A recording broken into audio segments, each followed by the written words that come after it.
everyone, welcome to the channel. In this video we will be dealing with the ionic compound.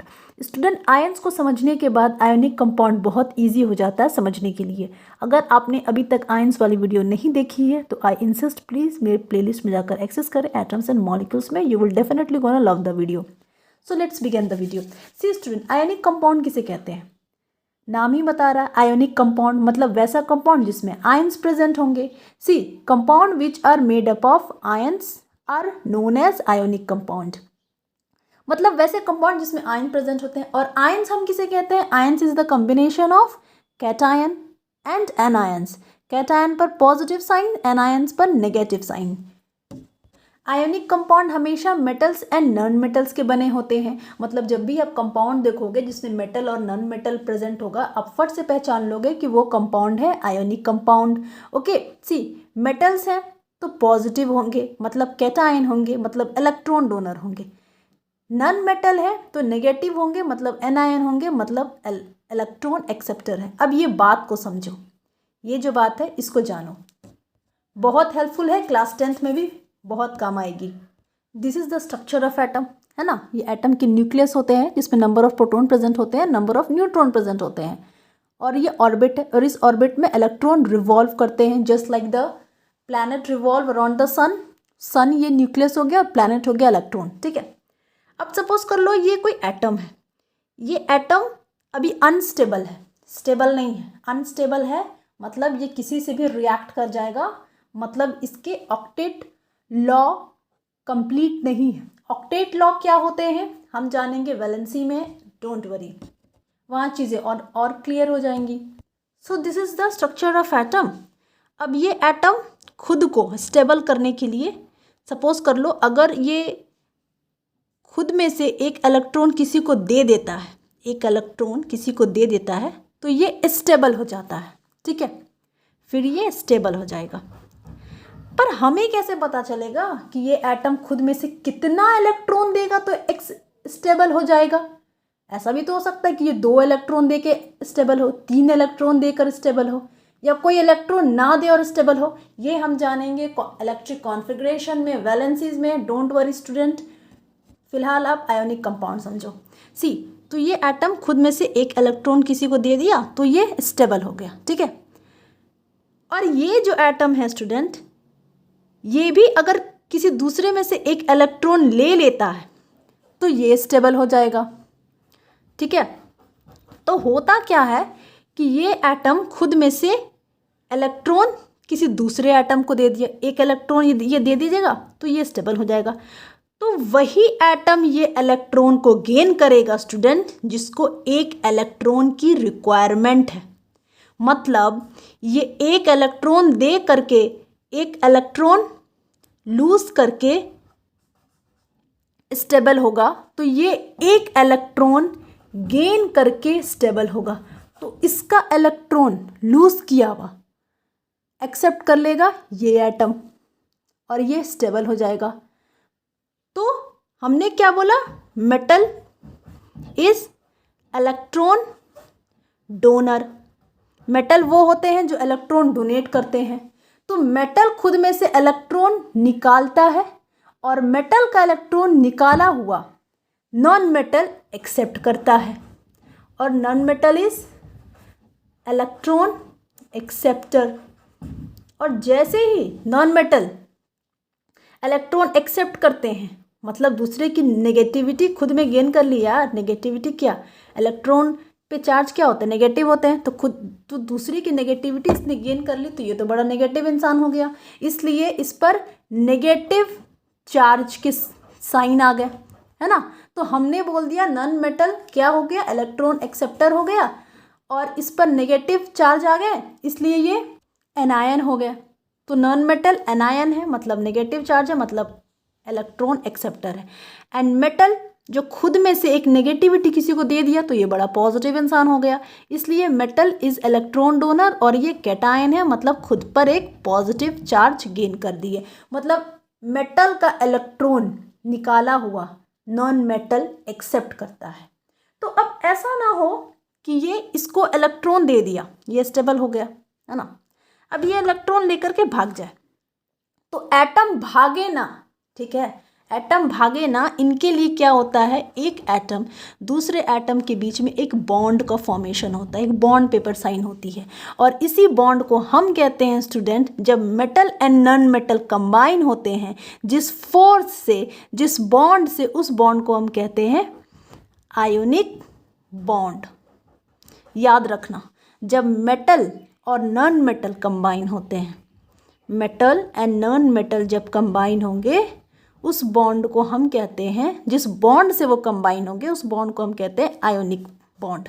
Class 10th में आप जानेंगे बहुत types of bond होते हैं, covalent bond होते हैं, बहुत टाइप्स ऑफ बॉन्ड होते हैं। See in ionic compound ions are held together by strong electrostatic force of attraction.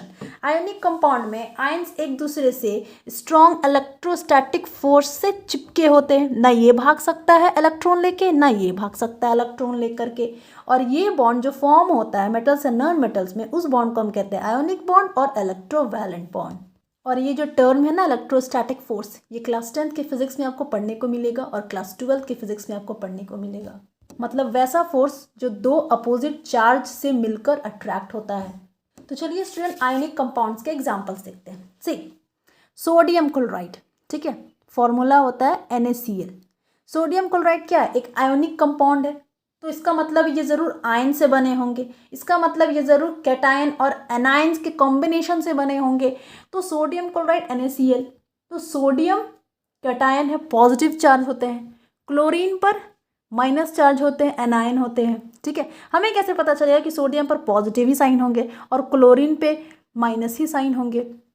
Don't worry, फिर से रिपीट कर रही हूँ, वैलेंसी पढ़ाऊँगी, इलेक्ट्रॉनिक कॉन्फ़िगरेशन पढ़ाऊँगी, उसमें चीज़ें और भी क्लियर हो जाएंगी।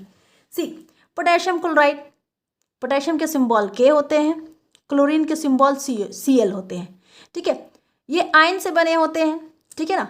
पोटेशियम पर पॉजिटिव, कैल्शियम पर माइनस, मतलब calcium is anion and potassium is cation. तो combination of cation and anion, मतलब कॉम्बिनेशन ऑफ आयंस, इसलिए इस कंपाउंड को, ये दो आयंस कंबाइन होकर एक कंपाउंड बनाते हैं और उस कंपाउंड को हम कहते हैं आयोनिक कंपाउंड। ये बस एग्जांपल है student. See magnesium oxide MgO, Mg पर 2+ एंड ऑक्सीजन पर 2-, ऑक्साइड पर 2-। फिर से रिपीट कर रही हूँ स्टूडेंट, हमें कैसे पता चलेगा कि मैग्नीशियम पे 2+ आएंगे, ऑक्साइड पे 2- आएंगे? डोंट वरी, वैलेंसी पढ़ाऊंगी, इलेक्ट्रॉनिक कॉन्फ़िगरेशन पढ़ाऊंगी, चीज़ें वहाँ और क्लियर हो जाएंगी। Similarly student sodium hydroxide, sodium के सिंबल Na होते हैं, हाइड्रोक्साइड के सिंबल OH होते हैं, सोडियम पर +1 है, मतलब sodium is a cation, anion, OH- is anion. Copper sulphate CuSO4, Cu 2+, SO4 2-। Calcium nitrate CaNO3 whole square 2, calcium पर चार्ज होते हैं 2+। चार्ज कैसे पता चलेगा? वैलेंसी से हम फाइंड आउट करेंगे चार्ज कैसे निकालते हैं। Nitrate NO3-। सी यहाँ पर ज़रा ध्यान देना स्टूडेंट, ये पोटेशियम, मैग्नीशियम, सोडियम, ये सारे क्या हैं? दीज ऑल आर मेटल्स, ठीक है। और ये जो क्लोराइड, ऑक्साइड, हाइड्रोक्साइड, ये सारे नॉन मेटल्स हैं। अब एक बात जानो student, see chlorine is non metal, ठीक है। क्लोरीन एक नॉन मेटल है एलिमेंट। पीरियोडिक टेबल में एटॉमिक नंबर क्लोरीन की 17 है, मतलब पीरियोडिक टेबल में क्लोरीन को 17th पोजीशन मिला है, ठीक है। मतलब क्लोरीन एटम में प्रोटॉन की संख्या 17 है ना। और क्लोराइड क्या होता है? देखो, क्लोराइड एक एनायन है जो फॉर्म होता है क्लोरीन से ही। क्लोरीन एटम की एटॉमिक नंबर क्या है? 17 है। और हमें पता है किसी भी न्यूट्रल एटम में प्रोटॉन की जितनी संख्या होती है उतना इलेक्ट्रॉन की संख्या होती है। तो प्रोटॉन की संख्या 17 है तो इलेक्ट्रॉन की भी संख्या 17 होगी, है ना। तो इसका इलेक्ट्रॉनिक कॉन्फ़िगरेशन हो जाएगा स्टूडेंट सी 2 8 7, मतलब इनके फर्स्ट ऑर्बिट में 2 इलेक्ट्रॉन होंगे। सी ये फर्स्ट ऑर्बिट है ना, इसमें 2 इलेक्ट्रॉन होंगे। सेकेंड ऑर्बिट में इनके 8 इलेक्ट्रॉन होंगे एंड थर्ड ऑर्बिट में इनके 7 इलेक्ट्रॉन होंगे। अब कैलकुलेट कर लो, 8 + 2 10 है ना, 10 + 7 17 हो गया ना, ठीक है। रूल ये कहता है स्टूडेंट कि आउटरमोस्ट ऑर्बिट में आपको 8 इलेक्ट्रॉन की रिक्वायरमेंट है। अगर 8 इलेक्ट्रॉन आउटरमोस्ट ऑर्बिट में है तब तो ये एटम स्टेबल है। तो क्लोरीन खुद को स्टेबल करने के लिए क्या करेगा, किसी दूसरे एटम से एक इलेक्ट्रॉन खुद में गेन कर लेगा। तो जैसे ही एक इलेक्ट्रॉन खुद में गेन करता है तो आउटरमोस्ट ऑर्बिट में 8 इलेक्ट्रॉन हो जाएंगे, है ना।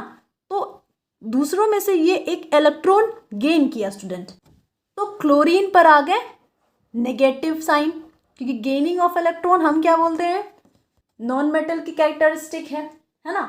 वो किसी दूसरे में से इलेक्ट्रॉन गेन करते हैं और खुद पर नेगेटिव साइन का सिंबल आ जाता है, इसलिए हम नॉन मेटल को एनायन भी कहते हैं। तो ये एनायन होंगे। लेकिन इन्होंने, क्लोरीन ने कितना एटम दूसरे एटम से गेन किया, तो एक इलेक्ट्रॉन गेन किया। कितना इलेक्ट्रॉन दूसरे एटम से गेन किया, एक इलेक्ट्रॉन गेन किया। इसलिए हम 1 यहाँ पर लिखते नहीं स्टूडेंट, क्योंकि 1 तो हमेशा अंडरस्टूड होता है ना। तो सिंपली Cl-। ऐसे हम फाइंड आउट कर सकते हैं स्टूडेंट। ये रूल क्या होते हैं, डोंट वरी, इलेक्ट्रॉनिक कॉन्फ़िगरेशन में वैलेंसी में पढ़ाऊंगी, बहुत चीज़ें वहाँ और भी क्लियर हो जाएंगी, ठीक है। तो क्लोरीन पहले क्या था, क्लोरीन एक एलिमेंट था, ठीक है, एक एटम था जिसपे कोई चार्ज नहीं था। लेकिन जैसे ही ये खुद को स्टेबल करने के लिए एक इलेक्ट्रॉन गेन किया और खुद पर माइनस का चार्ज ले लिया, तो अब ये क्लोरीन क्लोरीन नहीं रहा, अब ये तो आयन में बन गया। और इस क्लोरीन के आयन को हम कहते हैं chloride. Chloride is the ion formed when chlorine gain 1 electron. Chlorine with no charge, chloride is with 1 negative charge, that is anion. आप देख रहे हो यहाँ पर सोडियम क्लोराइड, है ना। मैंने क्लोरीन और क्लोराइड के बीच में ये डिफरेंसेस इसलिए आपको समझाया स्टूडेंट, क्योंकि आपको पीरियोडिक टेबल में ये एलिमेंट में क्लोराइड कहीं पर देखने को मिलेगा नहीं, आपको क्लोरीन ही देखने को मिलेगा। लेकिन क्लोरीन से क्लोराइड कैसे बनता है ये आपको मैंने बताया है। सिमिलरली स्टूडेंट, आपको पीरियोडिक टेबल में सल्फर देखने को मिलेगा। सल्फर से सल्फेट कैसे बनता है ये सब हम 10th में जानेंगे, डोंट वरी। लेकिन थोड़ा आपको एक रफ व्यू मिले इसलिए मैंने आपको इतना डिफरेंसेस समझा दिया फिलहाल के लिए। अब एक शॉर्ट ट्रिक बताती हूँ। सी, सफिक्स मतलब समझते हो, मतलब किसी भी वर्ड के लास्ट में कुछ वर्ड लगा रहता है उसे सफिक्स कहते हैं। इंग्लिश में आपने आई एम श्योर पढ़ा होगा। प्रीफिक्स कहते हैं किसी भी वर्ड के पहले कुछ वर्ड लगा रहता है उसे प्रीफिक्स कहते हैं। प्री मतलब ही होता है बिफोर, ओके। तो सफिक्स, तो सफिक्स में अगर IUM लगा रहता है स्टूडेंट, ये चीज़ें क्लास 10th में मैं डिटेल से पढ़ाऊंगी, डोंट वरी, सेकंड चैप्टर में, एसिड बेसिस एंड सॉल्ट में। सी, IUM लगता है उसे हम कहते हैं मेटल, और अगर IDE लगता है उसे हम कहते हैं नॉन मेटल। बहुत सारे ऐसे ट्रिक्स बताऊंगी क्लास 10th में, डोंट वरी, क्योंकि 9th में इतना रिक्वायरमेंट है नहीं। सी, पोटेशियम क्लोराइड लास्ट में क्या है, IDE, और IDE क्या होता है स्टूडेंट, नॉन मेटल। तो हमने ये समझ लिया कि सोडियम में क्या है, IUM क्या होता है, मेटल, है ना। तो combination of metal and non metal, IUM metal, potassium IUM metal, magnesium IUM metal, sodium IUM metal, calcium IUM metal. ऐसे ईजिली हम पहचान लेंगे मेटल होता क्या है। या पहचानने की ज़रूरत भी नहीं है, 10th में जाओगे इतना रेगुलर रिपीटेशन होगा ना, आपको बिल्कुल टिप ऑफ द टंग याद रहेगा। क्लोराइड IDE ये नॉन मेटल है, ओके। सल्फेट 8 क्या होता है ये 10th में जानोगे, ओके। किसी भी वर्ड के सफिक्स में ATE लगता है तो हम कैसे पहचानते हैं ये क्या 10th में जानोगे। प्लीज़ अगर वीडियो पसंद आई हो तो चैनल को सब्सक्राइब करना, मेरी वीडियो को शेयर करना, लाइक करना, और कमेंट में कुछ भी लिखना, वीडियो कैसा लगा, अच्छा लगा, नहीं अच्छा लगा। अगर कुछ डाउट है तो प्लीज़ कमेंट बॉक्स में मेंशन करना। Till then, thank you for watching, god bless you all.